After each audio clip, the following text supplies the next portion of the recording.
Daniel capítulo 3, versículos 1 al 7. Dice así la palabra de Dios. El rey Nabucodonosor hizo una estatua de oro cuya altura era de 60 codos y su anchura de 6 codos. La levantó en el campo de Dura, en la provincia de Babilonia. Y envió el rey Nabucodonosor a que se reuniesen los sátrapas, los magistrados y capitanes, oidores, tesoreros, consejeros, jueces y todos los gobernadores de las provincias para que viniesen a la dedicación de la estatua que el rey Nabucodonosor había levantado. Fueron pues reunidos los sátrapas, magistrados, capitanes, oidores, tesoreros, consejeros, jueces y todos los gobernadores de las provincias a la dedicación de la estatua que el rey Nabucodonosor había levantado. Y estaban en pie delante de la estatua que había levantado el rey Nabucodonosor. Y el pregonero anunciaba en alta voz: mándase a vosotros, oh pueblos, naciones y lenguas, que al oír el son de la bocina, de la flauta, del tamboril, del arpa, del salterio, de la zampoña y de todo instrumento de música, os postréis y adoréis la estatua de oro que el rey Nabucodonosor ha levantado. Y cualquiera que no se postre y adore, inmediatamente será echado dentro de un horno de fuego ardiendo. Por lo cual, al oír todos los pueblos el son de la bocina, de la flauta, del tamboril, del arpa, del salterio, de la zampoña y de todo instrumento de música, todos los pueblos, naciones y lenguas se postraron y adoraron la estatua de oro que el rey Nabucodonosor había levantado. Como llevamos ahí algún tiempo sin recordar la historia de Daniel, tenemos que recordar por lo menos lo que pasó en el último capítulo, en el capítulo 2.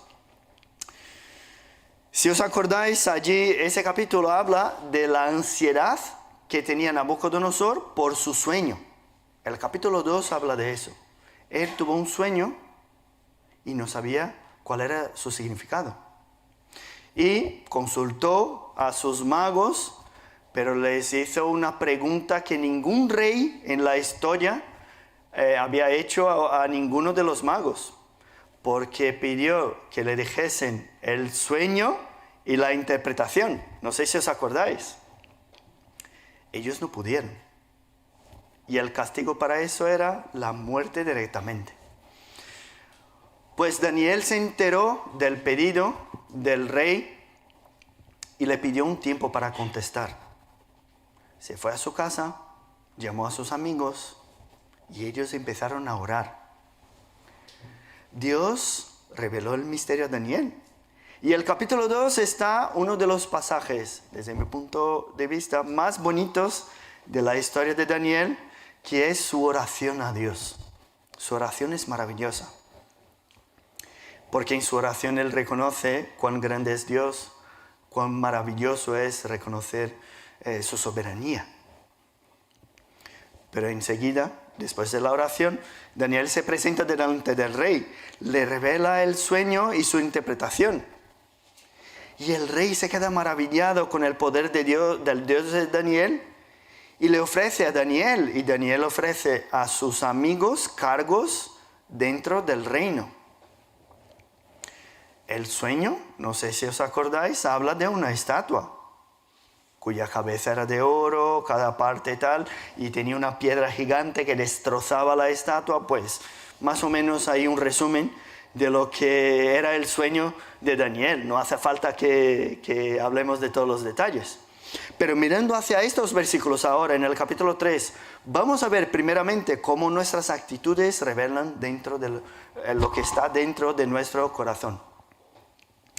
Y para eso podemos hablar de cómo debería ser la actitud de uno que tiene un encuentro verdadero y personal con Dios. Sabemos que seguramente cada uno de nosotros aquí hemos tenido un encuentro, una situación específica, especial de de una relación, ¿no? De una experiencia personal con Dios. Algunos pueden haber nacido en un hogar cristiano y han escuchado el Evangelio desde su niñez, y algún día en su historia, en su adolescencia, juventud, se han enterado de la gracia, del amor de Dios. Otros, sin embargo, pueden haber encontrado a Cristo ya en la fase adulta, porque hayan sido criados en diferentes tradiciones, y un día cada uno de nosotros se ha encontrado personalmente con Dios. Es un encuentro transformador. Y hay una historia que me llama mucho la atención, de un misionero llamado Hudson Taylor. Seguro que ya habéis oído hablar. Un misionero que dedicó toda su vida para predicar en el interior de China. Sus padres eran creyentes, o sea, era un niño que había nacido en un hogar cristiano. Como buenos creyentes, estudiaban la palabra cada día, se iban a la iglesia, pero Hudson Taylor tenía algo diferente en su corazón. Él pensaba, cuando veía todos los cristianos con los problemas que tenemos, que sabéis que tenemos muchos, pues él veía eso y decía, eso no puede ser. ¿Cómo es inconsistente lo que ellos dicen creer y lo que hacen? Eso no puede ser, yo no creo en esto. Decían creer en la Biblia, pero estaban muy cómodos viviendo como si ese libro no existiera. Esa era la historia, la sociedad en la cual Hudson Taylor nació y creció. Pero un día después, cuando ya era mayor, estaba ahí en la universidad, decidió leer por su cuenta un libro en la biblioteca y cogió justo un tratado de evangelización. Dice la historia que su madre estaba a 130 kilómetros lejos de él y estaba orando por su conversión justo en aquel momento. Y al leer el tratado se sorprendió con la siguiente expresión: la obra cumplida de Cristo. Como hemos escuchado en la oración, consumado es. Él leyó eso, la obra cumplida de Cristo. Y pensó, pero si la obra está cumplida, pues ¿qué tengo que hacer entonces? Y en este momento tuvo ese reconocimiento de que ya no había nada que hacer para ser salvo. Y el gozo del Señor llenó su corazón. Fue así más o menos la experiencia de Hudson Taylor. O sea, mirando hacia la obra de Cristo, hacia ese reino indestructible que vimos en el capítulo 2, él se rindió y dio glorias al Señor. Eso es lo que pasa cuando tenemos una experiencia personal con Dios. Pero sabemos que este no es el caso en la vida de Nabucodonosor. No, por lo menos hasta este momento. En la narrativa de Daniel, el siguiente hecho de Nabucodonosor, después de reconocer que el Dios de Daniel era grandioso, fue algo muy raro desde nuestro punto de vista. O si no raro, por lo menos inesperado. Reconoció y ¿qué hizo? Fue construir una estatua gigante de oro. ¿Pero por qué? ¿No? Una estatua que a lo mejor estaba en su sueño y la construyó allí en un campo gigante, toda de oro. Ahora, si él representara la estatua como estaba ahí exactamente en su sueño, con la cabeza de oro y tal, y con la piedra al lado, representando el reino de Dios indestructible, pues aún así, bueno, estaría algo diferente, pero bueno, comprenderíamos. Pero no construyó la estatua exactamente como estaba en su sueño. No era simplemente la cabeza que era de oro, sino toda la estatua. Y aquí, claro, cabe un comentario histórico. La estatua era gigante. Tenía 28 metros de alto. Seguramente cuando dice que estaba toda hecha de oro, el centro estaba de madera, pero estaba toda la parte de fuera, ¿no? Revestida de oro. ¿Por qué? Porque seguramente no había tanto oro en todo el imperio para construir una estatua de 28 metros de alto. Ahora, no dice aquí el texto de quién era la estatua. Lo sabemos que en aquel momento lo que solían hacer es construir estatuas de dioses. No solían construir estatuas de personas. Entonces, muy posiblemente era la estatua de un dios babilónico. Pero para nosotros eso no importa. No importa saber cuál era la persona que estaba ahí en esa estatua, sino lo que ella significaba. Y hay una cita de un filósofo llamado Nietzsche, un filósofo alemán del siglo XIX, que dice lo siguiente. Fijaos qué interesante. Dijo este filósofo: si hay un Dios, ¿cómo puedo soportar no ser ese Dios? Si existe un Dios, ¿cómo puedo soportar no ser ese Dios? Y esa frase tiene mucha relación con lo que hizo Nabucodonosor. Porque si él quisiera celebrar la revelación de Dios, pues debería haber construido por lo menos una estatua como apareció en su visión, con esa piedra, ¿no? Así representaría todos los reinos humanos y el reino de Dios, que es eterno, que acabaría con todos los reinos humanos y seguiría eternamente, por lo menos. Pero no fue lo que hizo. Y por su actitud parece que él resistió a la revelación de Dios y siguió su plan de construir un imperio y hacer que se alabara su propio nombre. Era eso lo que estaba buscando.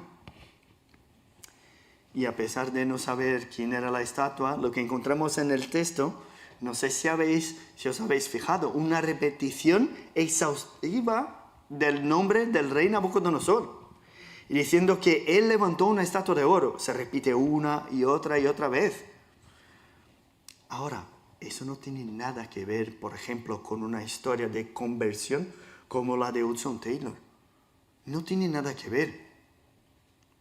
Mirando hacia la reacción de Nabucodonosor, delante de la revelación de Dios, podemos pensar ahora qué pasa en nuestra vida. ¿Cómo él reaccionó de esa manera a la revelación de Dios? Ahora, ¿cómo nosotros reaccionamos a las revelaciones de Dios en nuestra vida? Por ejemplo, para que se quede más práctico, ¿no? Escuchar que el reino de Dios va a crecer y conquistar toda la tierra y desmenuzará todos los reinos. ¿Cuál es la reacción que te causa ese mensaje? Toda la gloria que existe en este mundo, todo lo que anhelas conquistar en tu vida personal, material. A eso me refiero, al trabajo de tu sueño, al coche increíble, al chalet fantástico, a la cuenta bancaria con miles de euros. Todo eso lo juntamos. No tiene ningún valor delante de las cosas del reino de Dios y de su justicia. Ahora, ¿qué te causan estas afirmaciones? Puedes pensar, no, este chico está mal de la cabeza. Pues, qué radical eres, Rafa. Rafa con PH, ¿no? El que me ha preguntado hoy. Vale, reconozco que hay un Dios. Creo en Él. Pero ¿sabe lo que pasa? Es que Él, justamente Él, me ha dado todo lo que tengo. Pues ahora me toca disfrutar y gozarme de esas bendiciones. Llegamos a hacer lo mismo que hizo Nabucodonosor. Exaltamos tanto lo que Dios nos ha dado que nos olvidamos del propio Dios. Tomamos pose, ¿no? Como dicen los pentecostales, ¿no? Tomamos pose del trabajo que Dios nos ha dado, pero ese mismo trabajo nos quita de la presencia de Dios. ¿Cómo puede ser? No le adoramos con nuestros diezmos y ofrendas porque yo creo que él se equivocó en la cantidad y al final del mes tampoco me sobra mucho para ofrendar. ¿Me ha dado o no me ha dado? Recibimos el gozo del matrimonio que Dios nos preparó, pero vienen las dificultades. ¿Y sabe qué? Yo tengo que buscar mi propia felicidad. Y no quiero buscar glorificarle a Él en mi matrimonio, en la alegría y en la tristeza. A ver, no, eso no me suena muy bien. Lo que yo quiero es buscar mi alegría. Lo mismo pasa con la casa. Dios nos da una casa preciosa y no venimos a adorarle el domingo porque estamos limpiándola. Pues, ¿cómo puede ser? Dios nos da sabiduría y conocimiento, pero como no creemos que eso viene de Él, pues utilizamos incluso su día para estudiar, pues si no hago, pues no tengo manera de aprobar mis exámenes. Cuando miramos hacia la actitud de Nabucodonosor es mucho fácil decir, mira qué tonto, ¿no? Acaba de escuchar una revelación maravillosa y no se da cuenta. ¿Por qué no glorificó a ese Dios que le dio poder y autoridad? Como dice ahí el texto en el capítulo 2, incluso sobre las aves del cielo, las bestias y todos los hombres. ¿Por qué no le glorifica? Pero lo que tenemos que preguntarnos es, ¿y nosotros? ¿Nosotros hemos glorificado a Dios en nuestros hogares? Aquí, que sepa yo, no hay ningún rico, nadie que tiene mucho dinero entre nosotros. Pero es muy fácil descubrir lo que está dentro de nuestro corazón haciéndonos la siguiente pregunta. ¿Dónde estaría yo ahora mismo si tuviera el poder de un emperador? Toda la pasta que tiene uno que llega a controlar todo imperio. O pensando de manera más práctica, ¿no? Si el saldo de mi cuenta bancaria fuese de 5 millones de euros, ¿dónde viviría? ¿Qué coche tendría? ¿Cómo sería mi rutina? ¿Estaría aquí adorando a Dios ahora mismo? Porque hay mucha gente que es muy piadosa, que dice, sí, si tuviésemos mucho dinero, seguramente ayudaríamos a los que necesitan. Y vamos incluso a invertir en misiones. Hay gente que dice, si me toca la lotería, pues la mitad, ¿no? Le doy al Señor, no un 10%, la mitad. Lo que pasa es que uno que no da de lo poco, pues no dará de lo mucho. Nosotros vivimos aquí con la ofrenda, por ejemplo, mi familia y yo, vivimos aquí con la ofrenda de familias comunes y corrientes de allí de Brasil. Mujeres que viven solas, trabajadores que ofrendan al Señor y la iglesia nos envía a nosotros para que podamos estar aquí. ¿Y cuántos misioneros no hacen lo mismo? Eso hablando de la parte financiera, pero si hablamos del tiempo, ¿cuánto tiempo invertimos en Dios y en su obra?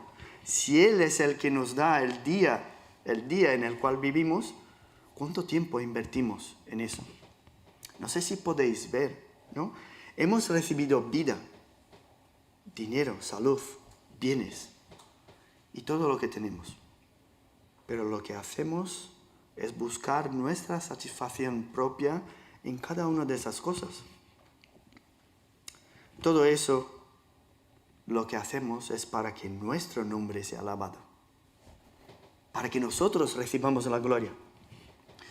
Y haciendo eso, actuamos como impíos, porque dice Jesús en el Sermón del Monte, no os afanéis, pues diciendo qué comeremos, o qué beberemos, o qué vestiremos, porque los gentiles buscan todas estas cosas, pero vuestro Padre Celestial sabe que tenéis necesidad de todas estas cosas. Mas buscad primeramente el reino de Dios y su justicia, y todas estas cosas os serán añadidas. Es curioso porque escuchamos verdades como estas el domingo por la mañana o el domingo ahora por la tarde, pero llegamos ahí un poco más tarde en nuestras casas y nos entra la ansiedad y pensamos, bueno, eso es lo que nos toca el domingo. Se acabó la paz. Ahora nos toca vivir la vida real. La vida que yo soy el centro de todas las cosas. Yo debo ser alabado. Si no soy, qué triste estoy por no ser alabado. Es curioso. Leemos las promesas de Dios y luego pensamos que tenemos que vivir lo que tenemos que vivir. Vemos que las glorias de ese reino son pasajeras y el reino de Dios es eterno, pero vivimos como si solamente estos reinos pasajeros existiesen. Nos parece curioso. Creemos que Dios tiene el control de todas las cosas, ¿verdad? Sí.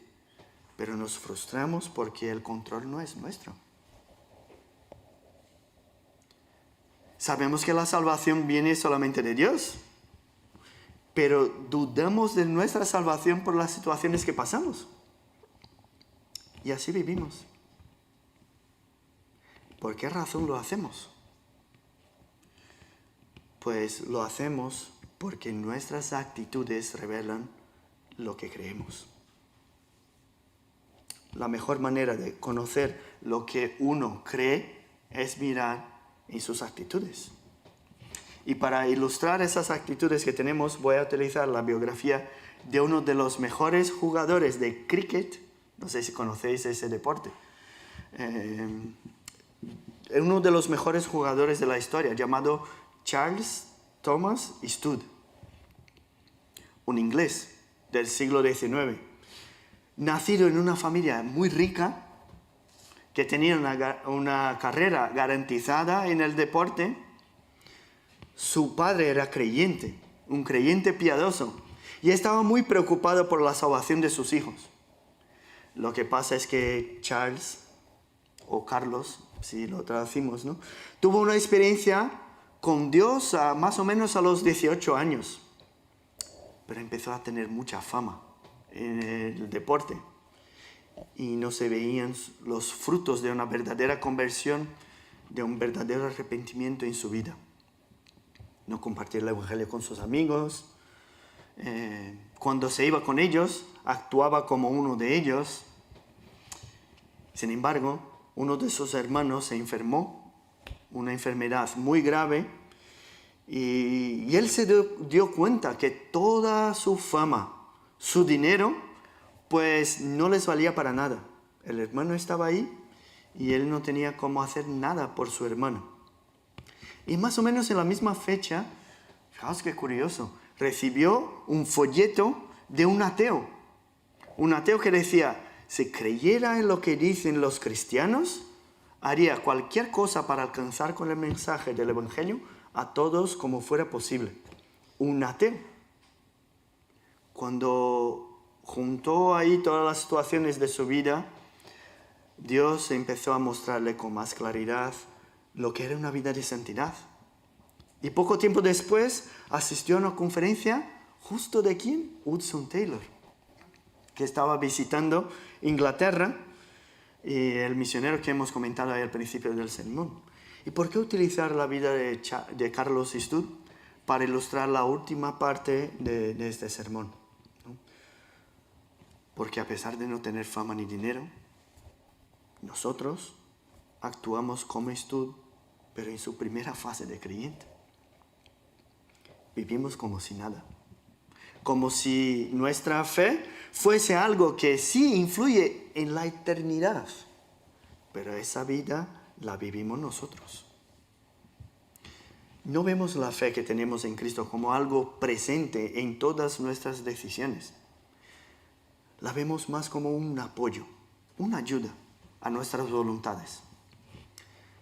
Y hay un pastor que dio un ejemplo que es muy fácil de comprender. Dice él que eso funciona como un viajero que en su camino se encuentra con una violenta tormenta de truenos, lluvia, que hace inmediatamente se desvía de su camino hacia alguna casa o árbol para refugiarse. Pero eso no le hace abandonar su viaje. Tan pronto pasa la tormenta, ¿qué hace el viajero? Pues vuelve a su camino y progresa nuevamente. Y lo mismo ocurre con el hombre esclavo del pecado. Están en un proceso de perseguir, de luchar por sus sueños. Y es verdad que encuentran la ley y eso le hace pensar, replantear y sale un poquito de allí de su camino, pero cuando la cosa se queda tranquila, ¿qué hace? Pues vuelve a hacer lo mismo, a mantener las mismas actitudes, los mismos pecados. Ahora, ¿y sus principios están alterados? No, para nada. Pasando la tormenta, comienzan a desgastar ese sentido de terror cuando mira hacia las escrituras, hacia la ley, y regresan al pecado nuevamente. Eso fue lo que pasó con Nabucodonosor. Su sentido de que había un Dios sobre los reyes, un Dios de los misterios, le sirvió para sanar la duda que tenía de la interpretación de su sueño. ¿Qué pasó después? Volvió a exaltar su propio nombre, su reino, su poder.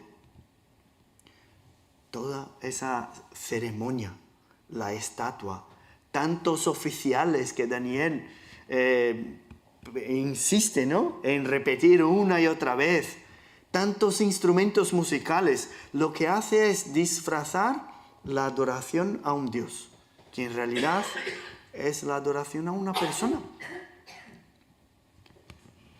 El emperador aquí, Nabucodonosor, quería lo mismo de los hombres que construyeron la Torre de Babel. Quería hacer su nombre conocido. Pero ya habéis pensado que podemos actuar de la misma manera. Incluso dentro de la iglesia. Cada vez que buscamos la exaltación de un nombre que no sea el de Jesucristo, estamos haciendo lo mismo que hizo Nabucodonosor. Podemos ir más lejos aún en esa reflexión. Si adoramos a Dios, pero no lo hacemos como Él ordena, sino como nos gusta a nosotros, ¿no es Dios el centro de nuestra adoración? La blasfemia y la idolatría están aquí, dentro de nuestro corazón. Ahora, si no actuamos conscientes de este peligro, vamos a caer en estos errores, en los mismos que el emperador. Podemos preguntarnos, ¿no?, ¿por qué queremos que la iglesia aquí en Toledo prospere y alcance a muchos? ¿Para que el nombre de Cristo sea adorado o para enseñar a la gente que somos mejores? ¿Por qué quiero tener un buen testimonio personal? ¿Para que el nombre de Cristo sea exaltado y alabado? ¿O para que la gente diga, mira qué tío más majo? Ese es creyente, ¿no? ¿Por qué quiero que mi matrimonio sea un ejemplo? ¿Para que el nombre de Dios sea glorificado? ¿O para que yo viva tranquilo y feliz, sin muchos líos dentro de mi casa? Porque lo que quiero es mi tranquilidad. Al final vivimos como el viajero. Pensamos que Dios es un refugio cuando la tempestad nos pilla de camino. Y no reconocemos que Dios es un camino completamente diferente. Buscamos un apoyo en Dios, pero para seguir nuestro camino. Y no comprendemos que Cristo es el camino. Nos quedamos allí con nuestras verdades y a veces utilizamos las escrituras para, apoyarnos en lo que queremos hacer. Y comprendemos que Cristo es la verdad. Ahora, estamos tan desesperados por vivir nuestra vida que no nos damos cuenta de que Cristo es la vida. ¿Quién de nosotros aquí no está siempre detrás de la felicidad propia? Eso está muy bien. Pero dice el salmista que en la presencia de Dios hay plenitud de gozo. Como hemos leído, todo el que quiere salvar su vida la perderá. Todo el que pierda su vida por causa de mí la hallará. Mis hermanos, Nabucodonosor no comprendió ese cambio de camino. Ahora, Carlos Istud sí lo comprendió. Después de tantos cabezazos en la vida, se dio cuenta de que Cristo no es una muleta para nuestro andar cojo. No es eso. Cristo es un nuevo camino. Él dejó su vida de fama y dinero. Si conocéis la historia de Carlos Istud, él se dedicó a la predicación del Evangelio. Él se enteró que lo que hacemos aquí no es limpiar nuestras conciencias de la culpa que tenemos y pasar una vida viviendo como impíos. Cuando la palabra de Dios nos alcanza verdaderamente, no es para que cambiemos algunas cosas que están mal y sigamos nuestro camino como personas mejores. No, el Evangelio es un camino completamente diferente. Y bajo esa perspectiva podemos comprender la otra parte del texto que he citado del Sermón del Monte, cuando dice, porque todo el que quiera salvar su vida la perderá, y el que pierde su vida por causa de mí la hallará. No podemos seguir adorándonos a nosotros mismos, no podemos seguir buscando que todos se arrodillen delante de nuestras voluntades, porque dice allí en las Escrituras, ¿qué aprovechará al hombre si ganare todo el mundo, perdiere su alma? ¿O qué recompensa le dará el hombre por su alma? Mis hermanos, habrá un día que nos guste o no, estaremos delante del Cordero. El día llegará cuando este reino, esta roca indestructible, aplastará todos los reinos de la tierra. Llegará un día que aquel que resucitó volverá a rescatarnos. En este día, de hecho, todas las tribus, pueblos y naciones estarán allí delante del Cordero, delante de Cristo, de rodillas, reconociendo que Él es Dios, el único y verdadero Dios. Ahora, ¿cuál debería ser la reacción de un rey delante de la revelación que recibió de Dios? Mis hermanos, cuando recibimos algo de Dios, deberíamos levantar un altar a Dios en nuestra vida y exaltar su nombre. Ahora, ¿cuál es tu reacción delante de las verdades bíblicas? ¿Vas a seguir buscando refugios provisionales en tiempos de tempestad? ¿O lo que vas a hacer es tomar un camino completamente diferente? Os aviso, este camino nuevo es angosto, es estrecho. Va en contra de nuestro orgullo y de nuestros deseos carnales. Pero este es el único camino que lleva a la vida. ¿Sabéis por qué? Porque Cristo no quiere ser solamente tu Salvador. Él debe ser también tu Señor. Debe gobernar tus caminos, conducir tus pensamientos, darte deseos santos, para que cuando hagamos algo, la gloria sea solamente de Él y no nuestra. En este texto encontramos la actitud que tuvo Nabucodonosor delante de la revelación de Dios. Él reconoció que Dios estaba allí para echarle una mano. Ahora nosotros tenemos que salir de aquí dándonos cuenta de que Cristo es un nuevo camino. Yo no sé todo lo que hay que cambiar en tu vida, pero seguramente Dios quiere llevarte no a tener un apoyo en Él, sino que Él sea todo para ti, todo el camino.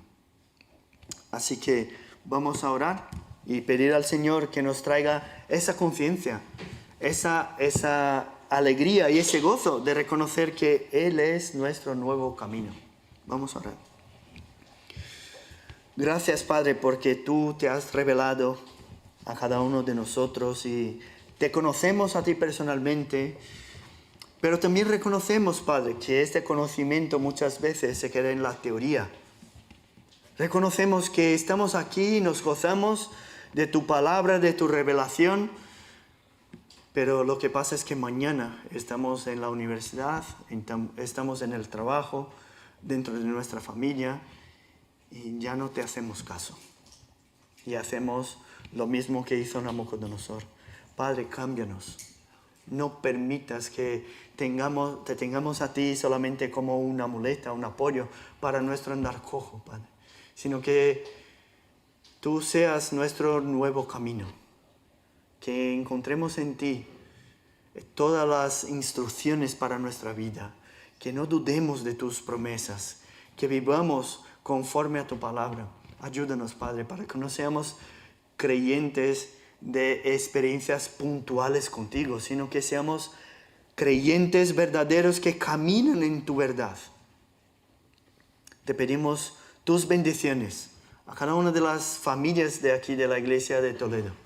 Te pedimos tus bendiciones por aquellos que no han podido venir hoy. Que tú nos ayudes, Padre, a comprender todo el gozo que hay en ti.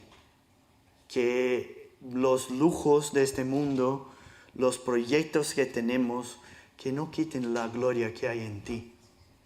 Para que toda nuestra alegría, nuestro propósito de cada una de nuestras decisiones estén siempre basadas en ti y en tu voluntad. Bendícenos en el nombre de Jesús que oramos. Amén.